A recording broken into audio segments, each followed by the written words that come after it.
Our Boots on the Ground tour moves to Amenia, North Dakota, and we're visiting with Matthew Pueppke. Matthew, give us an idea. You've pulled you out of the tractor. Give us an idea what the spring's been like for you. It's been hard. We've dealt with a lot of rain. Cold temperatures, hasn't dried out as much as it usually does. Luckily, we've had some fertilizer on last fall. That's helped us out this spring. But yeah, we're quite a bit. We finished around the 16th of May last year. And obviously here we are now. So The weather's a whole lot different a year ago, wasn't it? absolutely. So when were you able to get started? You know, it's kind of a blur. I can't even put a date on it, but it's definitely been slow.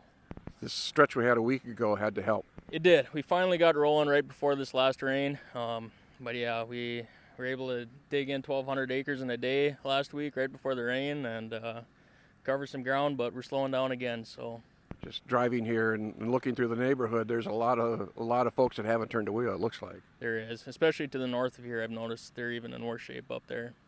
So, how much crop do you have in the ground? What crops are you growing here? We're corn and beans, and we got we planned on a little over 4,000 acres of corn. We'll end up with about 3,400 hopefully, and we'll have that done in the next few days. And beans are only at about 1,700 acres so far. So will you be switching over to soybeans on those acres? Do you do PP, or what are you looking at? Should be all beans, hopefully no PP.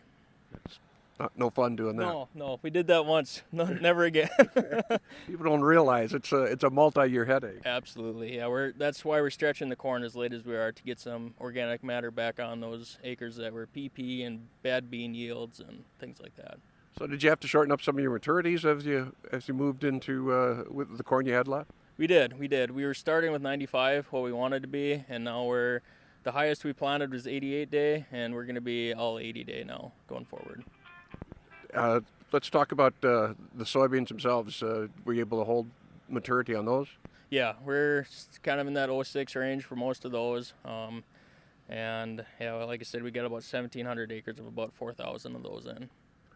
What about weed control? Those haven't stopped growing with all the wet weather we've had. They sure haven't, but I think we'll be all right with that. We're going to be all enlist beans this year. So. What was part of that decision?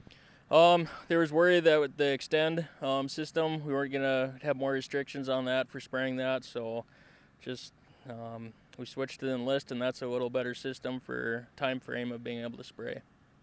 What's your expectation for the rest of the season? I'm hoping for a hot summer. I don't know, this corn needs some heat units, that's for sure, but that's fingers crossed, that's what we'll get. We haven't lost too many GDUs at this point. No, May you don't get many, but hopefully we'll get them in June, July, August.